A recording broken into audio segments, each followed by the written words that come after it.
네, 주말 사이에 쌓여있던 경제 뉴스들 쭉 정리해 보도록 하겠습니다. 취재부터 뉴스까지 전해드리는 경제 브리핑, 고은희 한국경제신문 기자와 함께하겠습니다. 기자님 나와 계십니까? 네, 안녕하세요. 예, 안녕하십니까. 요즘 부동산 시장 가리지 않고 전반적인 경제 현상의 최대 이슈가 되는 게 대출 문제인 것 같아요. 주택담보대출을 받기 위해서 새벽 5시부터 대기하는 이른바 주담대 오픈런까지 벌어지고 있다고 하는데 인터넷 은행에서도 이런 일이 벌어지고 있다고요? 네, 지금 대출이 금리 경쟁을 넘어서 선착순 경쟁이 됐습니다. 카카오뱅크는 매일 오전 6시에 주택담보대출 신청을 받는데요. 최근에는 10분도 안 돼서 하루 한도가 소진되는 일이 반복되고 있습니다. 온라인 커뮤니티에는 신청을 시작한 지 1분도 안 돼서 마감됐다는 글과 빨리 접속하는 방법까지 공유되고 있습니다. 추석 기차표보다 주담대 받기가 어렵다는 말까지 나옵니다. 시중은행의 문턱이 높아지자 인터넷은행으로 수요가 몰린 결과입니다. 국민은행은 지난달부터 수도권과 규제 지역의 주택 구입 목적 주담대 한도를 6억 원에서 3억 원으로 낮췄습니다. 우리은행은 영업점별 월 판매 한도를 30억 원에서 10억 원으로 줄였고요. 하나은행은 9월 시행분까지 대출 모집인을 통한 접수를 중단한 데 이어서 신규 비대면 주담대도 멈췄습니다. 반면 인터넷은행인 카카오뱅크는 지점을 방문하지 않고 모든 절차를 끝낼 수 있다는 장점이 있는데요. 금리가 시중은행 평균과 비슷한 수준까지 올랐는데도 신청자가 몰리고 있는 이유입니다. 결국 더 싼 대출을 찾는 경쟁이라기보다는 단금일 전에 돈을 빌릴 수 있는 창구를 확보하려는 경쟁에 가깝습니다. 그러니까 금리고 뭐고 나오는 데가 우선이다. 이런 상황이라고 볼 수가 있겠는데 정말 이거는 비정상적인 상황으로밖에 볼 수가 없거든요. 지금 신용점수가 950점이 넘는 고신용자들도 저축은행이나 카드사, 이금융사로 간다고 하는데 이런 대출 난민 왜 발생하고 있는 겁니까? 네, 지금 은행별로 정해진 연간 가계대출 총량을 상당 부분 소진했습니다. 금융당국은 올해 금융권 가계대출 증가율을 지난해 1.7%보다 낮은 1.5% 안에서 관리하라고 주문했습니다. 그런데 5대 시중은행은 상반기에 이미 연간 대출 여력의 약 85%를 썼고요.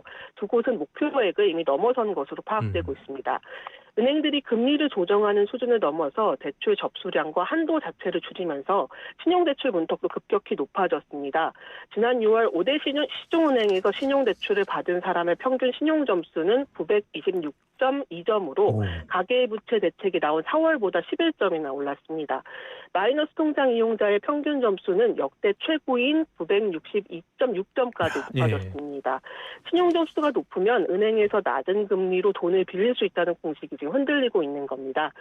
은행에서 밀려난 수요는 DSR 규제를 받지 않는 300만 원 이하 저축은행 소액대출이나 카드사 현금 서비스로 향하고 있습니다. 지난 3월 말 저축은행 79곳의 소액 신용대출 잔액은 1조 4,466억 원으로 1년 전보다 19% 늘어서 역대 최대였습니다. 5년 전과 비교하면 2배에 가깝습니다. 지난 6월 카드론 잔액은 줄었지만 현금 서비스와 리볼빙 잔액은 각각 2,804억 원과 322억 원 늘었습니다. 결국 주담대 오픈런과 고신용자의 이금융권 이동은 정해진 대출 총량 안에서 대출 수요가 인터넷은행과 저축은행, 카드사로 옮겨다니는 풍선 효과로 볼 수 있습니다. 고신용자까지 급전 창구로 내려오면 원래 그 창구를 이용하던 사람이 더 높은 금리나 그 불법 사금융으로까지 밀려날 수 있습니다. 수요는 명확하게 있는데 이거를 단순하게 틀어막아 버리니까 부작용이 엄청나게 커지고 있는 그런 셈이라고 볼 수가 있겠는데요. 금융당국이 잔금 대출이나 청년 신혼부부 대출은 총량 규제에서 빼는 방안을 검토한다. 그렇다면 실수요자들의 대출 숨통 트이게 될까요?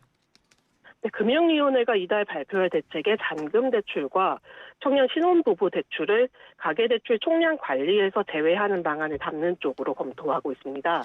가장 유력한 안은 지난해 627 대책 이전에 입주자 모집 공고가 난 단지의 잔금 대출을 총량에서 빼주는 겁니다. 규제 강화 전에 분양받은 사람들은 그때 조건으로 자금 계획을 짰는데 은행이 총량을 맞추느라 한도를 줄이면서 잔금을 못 치르는 일이 생겼기 때문입니다.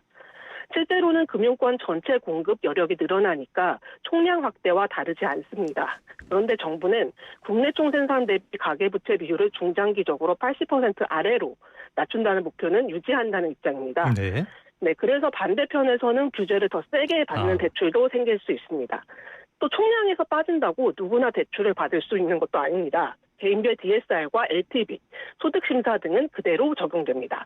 그래서 실수요 대출의 공급 창구가 넓어지는 것이지 상환 능력 심사까지 없어지는 것은 아닙니다.